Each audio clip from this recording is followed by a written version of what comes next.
जोहार नमस्कार, मैं नंदलाल कुम्हार टाना।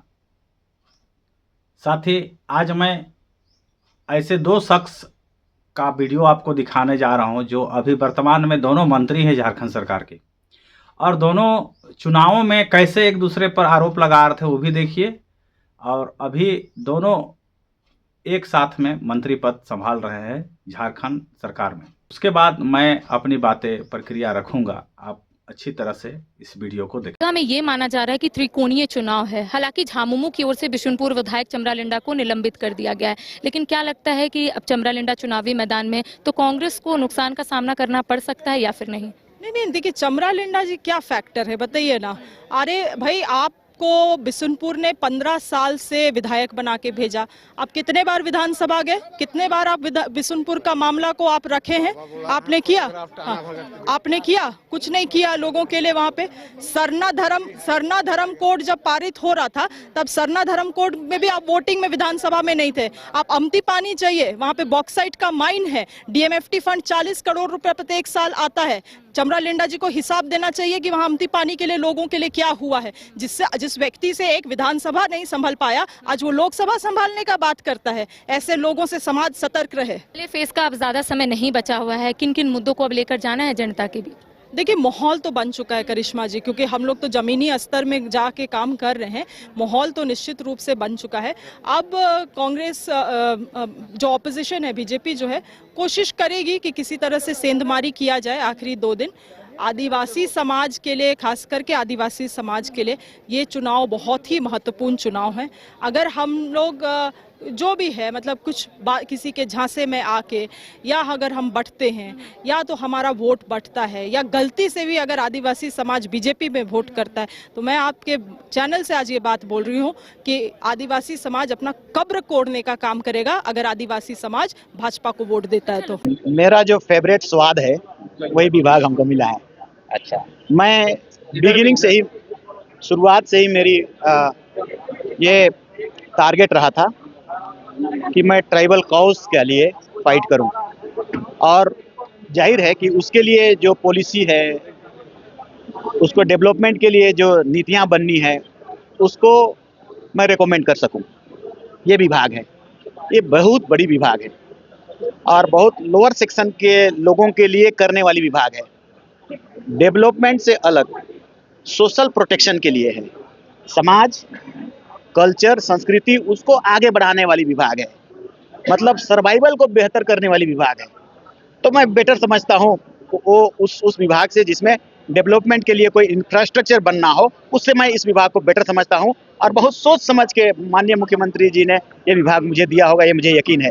मैं बहुत खुश हूँ और उनको धन्यवाद देता हूँ। पॉलिसी मैटर पे देखें तो ट्राइबल सब प्लान एक बना दिया जाता है, उसका पैसा भी इधर उधर खर्च हो जाता है।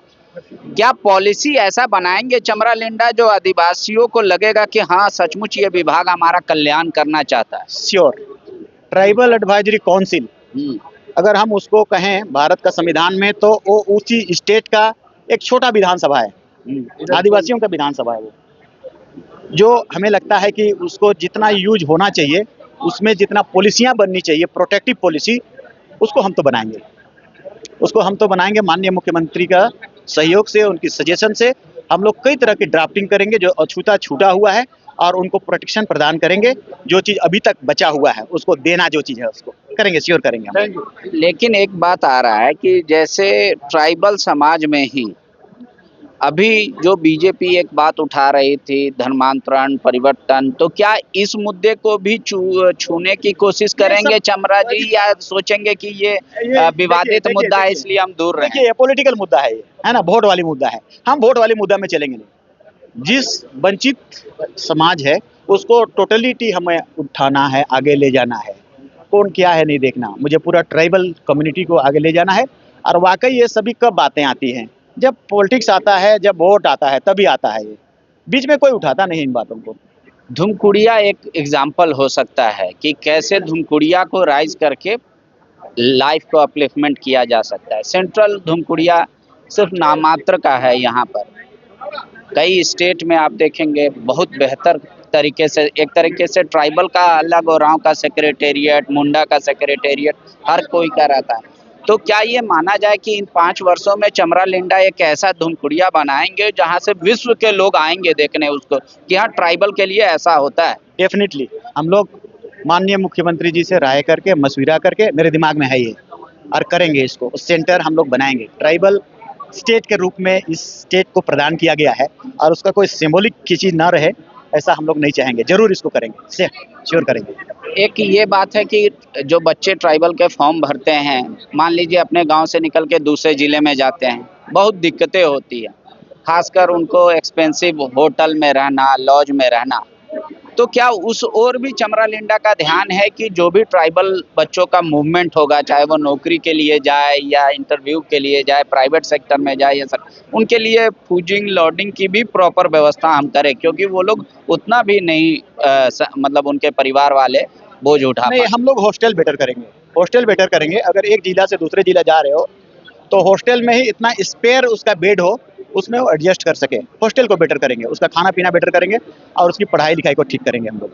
हॉस्टल के प्रोडक्ट आप भी हैं, दीपक बिरुआ जी भी हैं, बहुत लोग हैं। तो क्या हॉस्टल में वैसा माहौल रहेगा कि आगे भी जो भविष्य में बच्चे वहां से निकलेंगे वो कुछ ना कुछ मुकाम हासिल कर लें? एजुकेशन का माहौल डेवलप किया जाएगा वहाँ, अवश्य। कोचिंग क्लासेस, IAS IPS का तैयारी करने का क्लासेस और इंजीनियरिंग का क्लासेस मतलब आपको वो ऐसा हब बना देना है कि आप एजुकेशन के लिए वहाँ पर आए हैं, पढ़ने के लिए आए हैं। ऐसा हब बनाने की हम लोग कोशिश करेंगे, हर हॉस्टल का कैंपस में ऐसा करेंगे। एक आखिरी सवाल, क्या चमरा जी विभाग में सिमटे रहेंगे या जहां ट्राइबल वहां चमरा?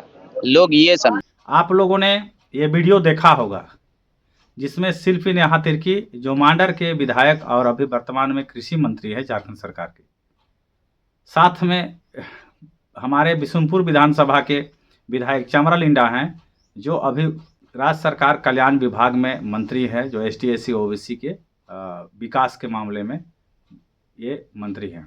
साथ ही मेरा कहने का मतलब ये हुआ कि झारखंड में चुनाव में हर नेता आदिवासी शब्द का प्रयोग तो करते हैं, लेकिन आदिवासी के संवैधानिक अधिकार पर हमेशा चुप्पी साधे रहते हैं।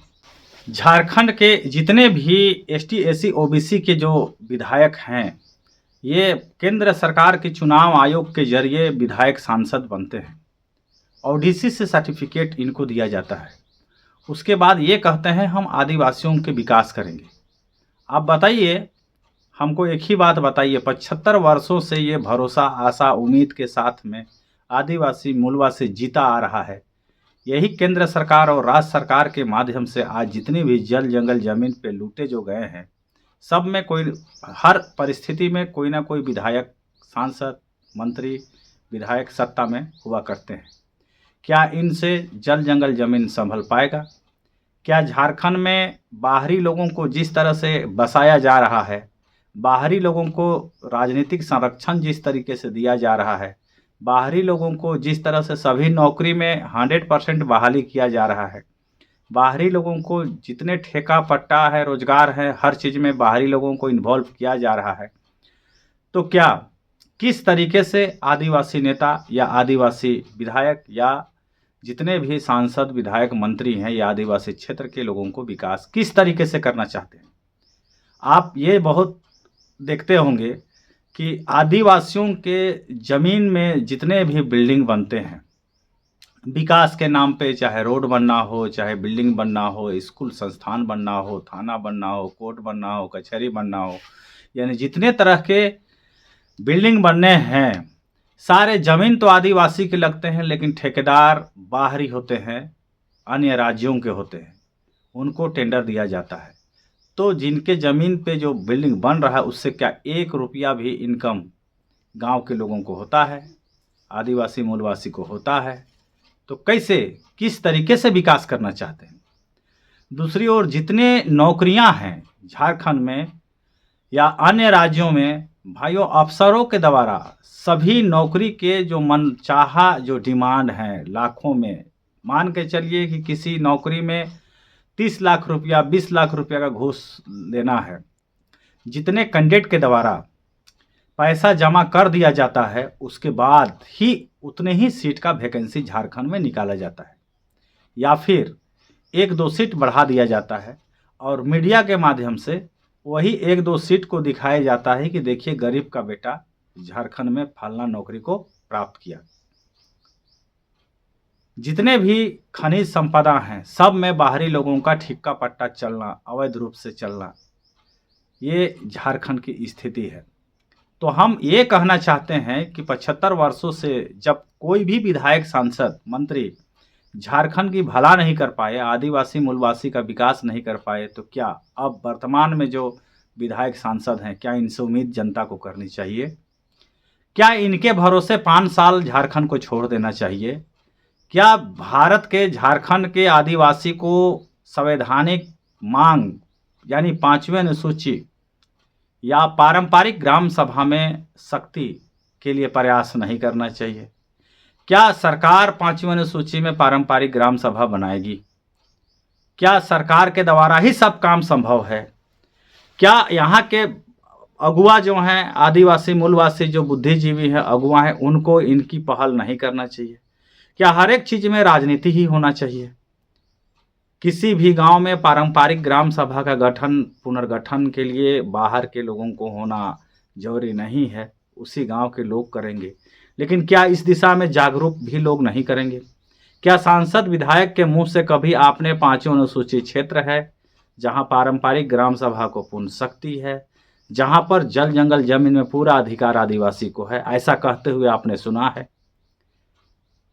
आज तक कोई भी विधायक, सांसद के द्वारा ये आप नहीं कहे होंगे कि हम जो विधायक बनते हैं, सांसद बनते हैं, गैर कानूनी तरीके से बनते हैं, ऐसा कहना कभी आप नहीं सुने होंगे। तो आप सोच सकते हैं जिस दिन सांसद विधायक ये स्पष्ट तौर पे बोलेंगे कि हम जो सांसद बने हैं, विधायक बने हैं, गैर कानूनी तरीके से चुनाव लड़े हैं, इस क्षेत्र में हमारा चुनाव लड़ने का अधिकार नहीं है, तो उस दिन समझ लीजिए वो आदिवासी का नेता हो सकता है। लेकिन मेरा मानना है कि आदिवासियों की विकास में आदिवासी नेता की आवश्यकता बिल्कुल नहीं है, ना उनसे संभव है। क्यों संभव नहीं है, जरा आप इसको भी मंथन करिए। साथ ही भारत सरकार का चुनाव आयोग के द्वारा झारखंड में बिना नोटिफिकेशन के चुनाव होते हैं और राजनीतिक दल के लोग टिकट जब बंटवारा शुरू करते हैं तो हमारे लोग टिकट लेने के लिए लाइन लगे रहते हैं कि हमको टिकट मिले, हमको टिकट मिले। और जनता को ये बात अनभिज्ञ होती है जनता के लिए कि यहाँ पर गैरकानूनी तरीके से लोग चुनाव लड़ रहे हैं। यहाँ का चुनाव परंपरा अलग है, विद्यमान विधि से यहाँ चुनाव होना है, इसकी प्रचार प्रसार अभी तक नहीं हो पाई है। तो ऐसी परिस्थिति में जितने राजनीतिक दल को इलेक्टोरल बॉन्ड के तहत अरबों खरबों रुपये के चंदे मिलते हैं और उस चंदे से अब वर्तमान स्थिति में कोई भी ऐसा झारखंड में विधायक, विधानसभा नहीं होगा जहां 20 करोड़ से कम खर्च करके चुनाव जीता जा सकता है या चुनाव लड़ा जा सकता है। जो लोग ज़्यादा से ज़्यादा खर्च करते हैं और जातीयता और धार्मिक समीकरण के आधार पर झारखंड में चुनाव जीता जा रहा है। यहाँ के मांग, यहाँ के अधिकार के नाम पर झारखंड में चुनाव नहीं जीता जा रहा है। तो क्या ऐसे विषम परिस्थिति में झारखंड का भला हो सकता है? झारखंड का विकास हो सकता है? झारखंड के लोगों को हक अधिकार मिल सकता है? तो जब इलेक्टोरल बॉन्ड के जरिए अरबों रुपया कंपनियों से चंदा लिए जाते हैं राजनीतिक दल के द्वारा, तो फिर वे जनता की काम करेंगे या फिर उस कंपनी के काम करेंगे? तो फिर जनता तो सिर्फ एक वोट देती है, लेकिन हम समझ बैठते हैं कि हमने सरकार बनाया है। बिल्कुल गलत हम सोचते हैं कि हम लोग, जनता सरकार नहीं बनाती है, सरकार बनाती है कंपनियां और उनके हित के लिए सरकार काम करती है। बस है कि हम एक चुनाव का एक नाटक हमारे यहाँ खेला जाता है। चुनाव में आदिवासी, आदिवासी मूलवासी शब्द आप सुनते होंगे, लेकिन चुनाव के बाद में सब गौन हो जाता है। कौन झारखंडी, कौन आदिवासी, मूलवासी, कोई मतलब नहीं होता है। चुनाव में के बाद सब व्यापार में उतर जाते हैं कि हम इतना पूंजी लगाए हैं और हमको उसके एवज में इतना इनकम आना चाहिए। तो पूंजीपति जो होते हैं, जो कंपनियों होते हैं, वे अपनी पूंजी को निकालने के लिए हमारा द्वारा चुने गए प्रतिनिधि से के माध्यम से हमारे ही क्षेत्र के लिए वो कानून बनता है और वो फायदा उनको होता है। इसीलिए आज आप देखे होंगे कि किसी भी सेक्टर में रोड बनेगा हमारे ज़मीन पर, लेकिन ठेकेदार होंगे बाहरी के लोग। बिल्डिंग बनेगा हमारे ज़मीन पर, लेकिन ठेकेदार होंगे बाहर के लोग। वैकेंसी निकाली जाएगी झारखंड के लिए, लेकिन बहाली होंगे बाहर के लोग। तो इस तरह से आप कहीं नहीं हैं, तो सांसद विधायक को ऐसे ही छोड़ देना या उनके भरोसे विकास की सपना देखना झारखंड के युवाओं के लिए, झारखंड के शिक्षित बेरोजगारों के लिए बेवकूफ़ी वाली बात होगी। तो आज ज़रूरत है कि पूरे झारखंडी को, पूरे भारत के आदिवासी मूलवासी को संविधान पढ़ना चाहिए और संविधान के अंदर में जो कार्यधारी पुरखों के द्वारा जो मिला अधिकार है, उस अधिकार को लेने के लिए हमें तर्क वितर्क और हमें विचार करना चाहिए। तो पारंपरिक ग्राम सभा के बगैर किसी भी समस्या का समाधान नहीं है।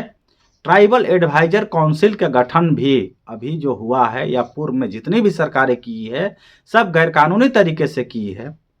और तो जब तक पारंपरिक ग्राम सभा के माध्यम से ट्राइबल एडवाइजर काउंसिल का गठन नहीं होगा, कहने का मतलब है कि पारंपरिक ग्राम सभा का गठन हुआ ही नहीं है, पुनर्गठन हुआ ही नहीं है, तो ट्राइबल एडवाइजर काउंसिल का गठन कैसे होगा?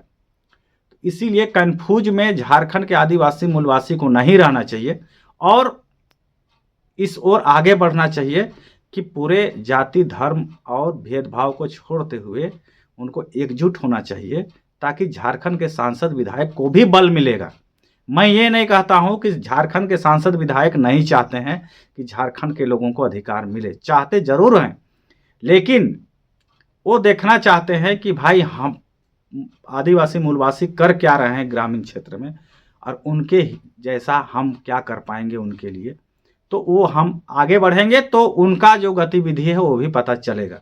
इसीलिए पहला काम है पारंपरिक ग्राम सभा का गठन करना, उसके बाद जो पचौड़ा का व्यवस्था करना, गठन करना, फिर पढ़ा का व्यवस्था करना। ऐसे करके जो कमेटी मैं पिछला वीडियो में बता चुका हूँ कि किस तरह से पांचों अनुसूचित क्षेत्र के शासन व्यवस्था है, वो आप देख करके समझ सकते हैं। आज के लिए इतना ही। जोहार, नमस्कार, धन्यवाद।